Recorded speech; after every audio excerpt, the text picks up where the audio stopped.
Hey, what's up, Black people? How you doing? I'm Dr. Boyce Watkins from Your Black World, the Black Business School, and I was gonna jump on here real quick because I wanted to give an update to what's been going on this week. As I get started, don't forget to subscribe. Make sure you hit the like button, the share button. If you're on YouTube, hit the thumbs up button.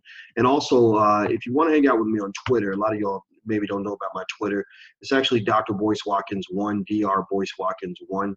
Because somebody actually stole Dr. Boyce Watkins. I guess when you get your name out there, people steal your hashtag or whatever it is, or steal your name on social media.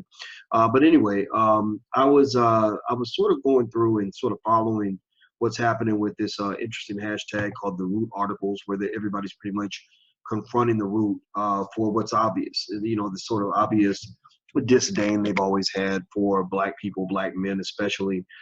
They don't really like traditional Black families. They're really kind of stooges for the gay agenda. I mean, that's pretty much what they do. And basically anything that is sort of part of white liberal social programming or social engineering, that's pretty much what their thing is. So anything that is conscious and Black, they're going to ridicule it. They use the terms like hoteppers and all this stuff, to kind of make fun of Black people that are trying to connect with their African roots. So Black people who are trying to build something independent. They tend to want to pursue a certain policy that relates to integration. Let's beg white people to be nicer to us. We're all a bunch of gay people and feminists who feel rejected by the Black community. So we're going to use white people's money to come back in and control what Black people think and attack our own people. So anyway, I saw that Michael Harriot was one of the lead writers at TheRoot. He's a good writer, but he's a weirdo, and he's a guy that really just kind of he's kind of like the Joker in a way. Like he kind of likes to watch the world burn. He kind of likes to just sort of poke at anything Black in a nasty way, and kind of talk about things in a way that kind of tells me what his background is. He used to write for Very Gay Brothers. It was actually called Very Smart Brothers, but it was pretty much a gay website.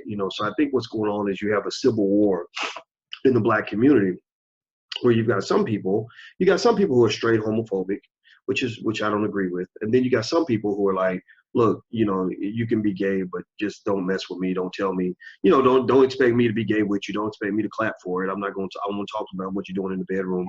I'm not of interest. And then you got Black people who really want to bully, kind of be overly aggressive and push Black people toward the gay agenda, like, oh, your son should be kissing a boy, or what's wrong with men are too masculine, men are hyper masculine, they have toxic masculinity. Like they invent words, they invent terms. Like, think about this. Nobody used the term toxic masculinity but 10, even 5 years ago. Nobody used that term. They invented that term. White liberals like to invent terms. I think that what's another one? Hetero supremacy, right? These are terms that came up during the Obama administration because the Obama administration chose during that presidency to make the gay agenda the leading agenda. Obama did not care nearly as much about Black people as he cared about gay people. And so he's, it's personal. He's probably got something going on in his life that is more that connects to that issue. I don't know what it is. I'm not going to say what it is one way or the other. I'm going to speculate one way or the other, but I will say that, that was literally his top agenda item. It wasn't Black people. It was gay people. So, but at the same time, there are some gay Black people, right? We know this, right? So what's happened is that, outlets like TheRoot pretty much get their money. They're pretty much run. I think Tariq Nasheed kind of pulled out the fact that TheRoot's owned by Gizmodo, by a guy who runs Gizmodo. I think it was Univision, but I don't know if it's a partnership or what. But I remember Univision was connected. I think Gizmodo may be part of the deal, or maybe Univision sold them to Gizmodo. I don't know. These plantation sites, they get passed around all the time, like $2 hoes. And so anyway, it's not hidden. Their agenda isn't hidden. I mean, the Black Lives Matter agenda is not hidden. It's a white liberal agenda in blackface. And so anyway, TheRoot, Michael wrote this. Apparently this hashtag must have got him because people were making hilarious article titles about TheRoot, kind of clowning them for being just so blatantly biased. You're worse than Fox News because everybody knows that you're full of crap. So basically, this hashtag called TheRoot articles, this one word, TheRoot articles. Look it up on Twitter. It's so funny. And basically, it's kind of making fun of how they're blaming everything on patriarchy, everything on toxic black masculinity, telling black women you should go date white men because black men ain't treating you right, to try to get black people to back up things that they're not interested in, like DACA. Black people ain't got, like black people, most African American people don't have anything to do with what's going on with DACA and illegal immigration. Like seriously, I'm not saying that it's not an issue. I'm not saying it's not important, but most black people just don't, the average black person, average African American is not sitting around worried about illegal immigration more than they're worried about the fact that their children might get shot on the way to school, or the fact that their families can't get a job, or or that they're struggling to make ends meet, or that they're being kicked around by the Democratic Party, or being disrespected in a multitude of ways on their job every day. Those are the things that black people are thinking about. They ain't thinking about no DACA, and the Dream Act, and the people that support DACA ain't thinking about us. So anyway, so the guy wrote this article, and I think he was trying to sort of, I guess, put himself up on the crucifix, like, oh, all I'm trying to do is be a free thinker and tell the truth, and that's why you guys are attacking me, blah blah blah. But no, people attack you because you're basically a white man's puppet. You massage some white man's balls. He put you up on a big platform, and now you're using that platform to try to bully other black people into your agenda. You're trying to basically turn black people into puppets for the white liberal agenda, and that's the problem. It's not the belief set. It's not the beliefs in themselves. It's okay to believe. If you're gay, or if you have a view on homosexuality, it's okay to have that view. If you are a feminist, it's okay to have some feminist views. If you believe in DACA, then it's okay to support DACA. But you can't put that ahead of your blackness. And that's the first thing. The second thing is you must also make sure the other points of view are being represented, or you're not being genuine when it comes to your interest in supporting the black community. What you're basically saying is, I support black people as long as you think this way, as long as you support DACA, or as long as you are, you support feminism, or as long as you agree with my views on patriarchy, or as long as you agree with my views on LGBT and all that. A lot of black men don't want to be feminized. A lot of black men don't want to be turned into little spineless little bitches. A lot of our women don't want us to be turned into spineless little bitches. I have a woman. My woman doesn't want me to be feminized. She doesn't think my masculinity is toxic. She thinks my masculinity is great. Because I tell her son, I say, look, a real man, he takes out the garbage. A real man opens the door for a woman. A real man does not let his mama come in the store or come into the house with groceries and doesn't offer to help her. A real man goes out and takes care of himself. A real man does not ask his mama for money after the age of 25 or 30. And some of y'all out here are doing that, and I'm telling you, that's not masculine. That's not going to get you respect. Ain't no woman going to look up to you if you out here still begging your mama to take care of you and you're 30, 40, 50 years old. It just ain't cool. But there are people over there that say, oh, you're being too mean. You're telling boys to man up. Oh no, they don't need to man up. They need to just grow nice furry vaginas, and they're gonna be okay. They're little flowers. That's what they are. These black boys, they're little flowers, and you're not letting them, because you're not letting them blossom in the way that God meant for them to be. No, I don't think so. I think so. I mean, some boys grow up feminine. Some boys grow up gay. Ain't no wrong with that. But at the end of the day, you need some segment of your male population to be masculine. You live in a world where men conquer other men. White men have been conquering black people for the last 400 years. You need real men out here that's going to be ready to fight. You need real men that's going to stand up. You need real men that are going to man the fuck up and realize, like, no, you don't have time to sit around and cry like a little girl. You can't. You can't. And maybe it's sexist to say cry like a little girl. No, I got little girls in my house. And when one of them was crying one time, I kid you not, she's 7, and she was crying. I said, stop all that crying. I said, why do you cry? When you get upset, why do you cry all the time? She said, because I'm a little girl, right? Now, I'm not trying to say that it was okay. I tried to tell her to toughen up, but the thing is, I can't talk to her like a boy. I can't talk to a little girl the way I would talk to a little boy. And people who act like gender doesn't exist, those people don't make any sense to me. I don't get that. Gender does exist. Gender is very, very real. There are different chemicals that flow through a man's body and a woman's body. Now, what I think might be happening is that maybe you got some people who are chemically mixed, right? You got some people who are transgender, and you must be sensitive to that. We must respect that, right? You got some people who are women that in their mind they feel like they're a man, and they're men, but in their mind they feel like a woman. And I think that we have to be sensitive to that and respectful, right? You ain't got to go be mean to nobody and nothing like that, but you stand up for yourself. And I'm gonna tell you, when I see a dad telling his little son, boy, man up, stop crying and man up. I don't look at it and say, oh no, you're abusing him. You're not letting him express his feelings. No, he can express his feelings, but in a world of men, where men conquer other men, where militaries, they have come into towns and murdered all the men and raped all the women and enslaved all the children. In that kind of world, you can't cry on the battlefield.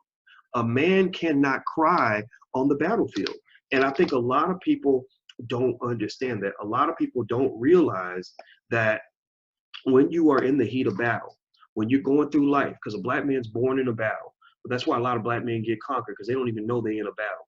And you get body slammed, you get hit upside your head, and you're like, what the fuck happened? White supremacy. Oh my God, white supremacy came and got me. Well, I'm here to just tell you that, yeah, white supremacy done came and got you. White supremacy gonna keep coming to get you. And white supremacy got a plan to come get your children too. So you must teach your boys to man up. And then, of course, the women have to be strong too. We must focus on very hard on keeping our families together. Women, submit to your men. Men, submit to your women. I watched my parents stay married for 44 years. And one thing I learned was that my mother and my father both submit to each other in different ways. If my mama wants something, my daddy says, go get it, because that's what your mama wants. If my daddy wants something, my mama says, don't you respect your daddy. Don't you disrespect your daddy. He's a man. Don't you disrespect that man. And so, the idea that there are people who are telling you that that's wrong or that's a bad strategy, those people are giving you bad advice. The women who tell you like, oh no, girl, you ain't supposed to let no man talk to you like that and da-da-da-da. Most of those women, look at them, most of them are divorced or can't get a man. Most of them are divorced and can't get a man and don't even know why. They're like, well, wait, I'm just a feminist. Men can't handle a strong black woman. No, man, men can't handle you because you're an asshole. Hey, there ain't no man gonna want to partner with an asshole. Same thing will be true for men. That's like a man who says, well, I'm not gonna buy a woman flowers and take her out to dinner. She need to just give me the pussy right away. Shoot, if she should want to have sex as much as I do. When my sex is good, I shouldn't have to take her out to dinner and buy her flowers. Well, a man like that ain't gonna get no sex. Not from no decent women anyway. He might get some skanks or some weak women, but he ain't gonna get no real woman. A real woman's gonna be like, no, you need to respect me first. You need to take me out. You need to treat me well, and then maybe I'll think about sharing myself with you. The same thing is true with men. When there are women, I see so many women who sit around and wonder why a man won't marry them, and they haven't spent 1 second thinking about what they're bringing to the table. That's because some of them done got caught up so much in this feminist bullshit, this feminist stuff that says any man who asks you to cook a fucking meal is a patriarch, is a patriarch with toxic masculinity, and he's an oppressor, and he's damn near like a sexual assaulter or a rapist. Or every man who looks at you and says, girl, you look good today, oh, he's like Bill Cosby. He's supporting rape culture. That's another one of the terms liberals admitted. So let's name some of the terms. Rape culture, hetero supremacy, patriarchy, rape culture, patriarchy, hetero supremacy, and then there's a couple more. They always invent these stupid fucking words that are laced around social engineering. They want to recreate the world in the image that they approve of, and they want to suck black people into that nonsense. And I'm not trying to tell you that you should reject it all. Some of this stuff is necessary because we have an imbalanced society. Women are not respected. We need to support that. There are some issues that they hit that are right on point. Police brutality, they talk about that. I think that's a very good thing. But I think that what has happened is that you have too much effort to control the thinking of black people. And what I've always said is, you ain't got to agree with me. You ain't got to agree with what I say. I just want you to come up with your own opinion. I want you to think for yourself. Don't let me think for you. You think for yourself. And if it don't seem right, if it seems kind of off balance, and you're like, no, this doesn't make any sense, then it's probably because it doesn't. It's not going to get you what you want. Seriously. Couple areas. So we talked about the relationship thing, right? How a lot of people, a lot of like the women get caught up in heavy white feminism. A lot of them, black men, decent black men don't mess with them. The only men that'll mess with a crazy feminist, crazy black feminist are abusive men. Because an abusive man's gonna be like, either A, he's thinking, oh, well, she wants to be a man. She wants to sleep around like men, and act like a man. Fine. Then I'm going to just come and give her I'm going to get booty calls from her on Friday night at 2 a.m. I ain't got to marry her because she don't need me. So I can just go hit it and quit it. That's literally how men think. Like I swear to God, I knew a guy who was dating a black woman who was a real feminist and a heavy feminist and would just get offended by every little thing. And she was just a bitch. She was so mean. I was like, man, I would never, I don't know how you deal with her. And one day she said something like, he said, do you need me? Do you actually need me in your life? And she's like, I don't need no man. I don't need you. I'll be all right. You know, I mean, I don't like you and everything, but I don't really need you. I'm gonna be fine. So he said, okay, well, you know, I'm gonna go date this girl over here. He said, you don't need me, so peace out. Right. So he bounced, right? He bounced because he's like, well, she said she didn't need me. She said she'd be fine. But guess what? She was all broken down and mean and nasty. She didn't speak to him ever again. Like he would just see her in the hallway and be like, hey, how you doing? She's like, and mad at him because she was clearly hurt. But the thing is that her feminist fence that she built around herself made her completely incapable of admitting that she needed this man. That if this man left, it would hurt her feelings. It would make her sad. So because she tried to put on this Iron Man routine and be a dude and be like, that's what's up, nigga. I don't care. You can go do what you want. Then he was like, okay, well, I'm dealing with another dude. So it was real. Thanks for the sex. It was good. You know, and I think that anybody who, you know, who really just kind of wants to have a happy life, I'm telling you, like I tell my girls, I'm like, if you're really trying to deal with men, don't let a bunch of single feminists tell you how to deal with men, because they're either going to attract no man at all, they're going to attract booty call men, or they're going to attract weak ass men where like men who are looking for a husband with a vagina. Like there are some men who are just weak, some men who, you know, they don't know anything about being a man, so they really want a woman that's going to dominate everything and kind of switch the gender role, and that's fine. I tell them, I say, look, if you want to understand what men want, why don't you talk to men? Maybe men can tell you what men want. Maybe you should talk to your man. Maybe ask him what he wants, what will make him happy, instead of disrespecting his opinion and acting like everything that comes out of his mouth should be ignored because it's laced by toxic masculinity and patriarchy. Maybe you just, you know, say, hey, baby, how can I make you happy? You matter to me. I love you. You are important to me. What can I do to make you happy? Would you like me to make you some bacon and eggs? Would you like for me to massage your toes? Would you like for me to sing to you while I'm in the shower? Like whatever, right? And that's the thing. That's what's so funny. Nobody does that. Everybody thinks, oh, well, if you do that, then you're catering to his sexism and blah, blah, blah, blah. And it's like, no, you're being a nice person. Ain't nothing wrong with being a nice person. So I think, you know, I really want anybody in here, especially young people. I got a lot of young people to pay attention to what I have to say. And I'm gonna tell you, you're in the right place. I think I'm a person who I spend every day thinking about how I can be a better man. You know, I think every day about how I can be a better father. I think every day about how I can be a stronger, more successful, more efficient black man. And I think that I can share some things with you that will help you make good decisions in your life. Because a lot of what you see in the media is going to lead you to a bad position.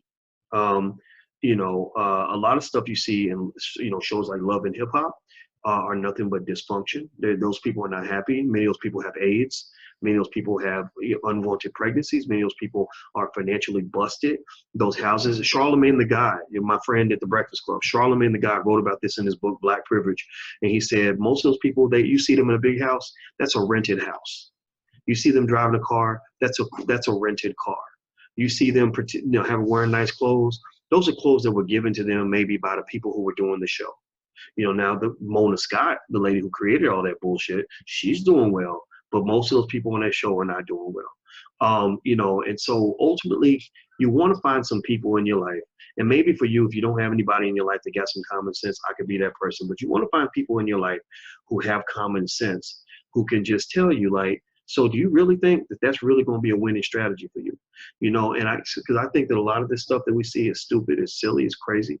I think that TheRoot.com perpetuates this nonsense. And what it does is it causes you to get on a bandwagon that leads you to extreme unhappiness. Like another thing that they constantly are talking about is, you know, is microaggressions and racism from white people and white supremacy on the job and how hard it is to be black and to go to a white university, or how hard it is to be black and work for white people. And they complain about it, but they don't actually have any solutions. Well, the solution is that if white people are not treating you well on the job, you quit that shit and you start your own business. The solution is that all the energy you spent going to college for 4 years to get that degree, take half of that energy and put that into learning how to start a business with your friends so you can make enough money on your own that you don't have to go work for those people. If I look at my friends who work for white people and those who work for themselves, the people who work for themselves are much, much happier. My friends who work for themselves are doing far better, not just financially. I mean, financially, a lot of them are killing it, but the financial part to the side, they're just happier people. They're not stressed out. They don't have as much to complain about when they come home every day. So, a lot of this stuff, there's solutions out here. I don't think that publications like TheRoot give good solutions. I think that they just pretty much perpetuate dysfunction, in the Black community. So, and spread additional dysfunction, So I think I'm glad that people are going in on them. I think that they deserve everything they're getting, and I think that I think that everybody should talk about that and how we can do a better job of making sure we have balance in the Black community. We lose our balance when we're paying attention to that crazy nonsense. Or there's another site like that, I think it's called For Harriet, which basically is nothing more than a bitch fest spot for angry Black women. Like if you really hate Black men and want to blame them for every problem in your life, then you should go to a platform like that, because it's a great place to go if you want to sit in your misery and never be happy. But if you want to find happiness, it requires you to change your thinking, have some humility, have some empathy, and also learn how to listen. If you learn how to listen and you focus on being a better person, focus on coming to your relationships, bringing something to the table, focus on making other people as happy as you want them to make you, then you're going to find that the world will be better for you. The world will treat you better. So that's it. I'm about to go. I'm Dr. Boyce Watkins. Make sure you go and we have a social media platform now that you can check out if you want. If you're tired of Facebook jail and all that, go to blaggenuff.com. That's BLAGGENUF. Blaggenuff.com. BLAGGENUF. I'm out of here, guys. Have a good day, and I'll see you soon. Peace.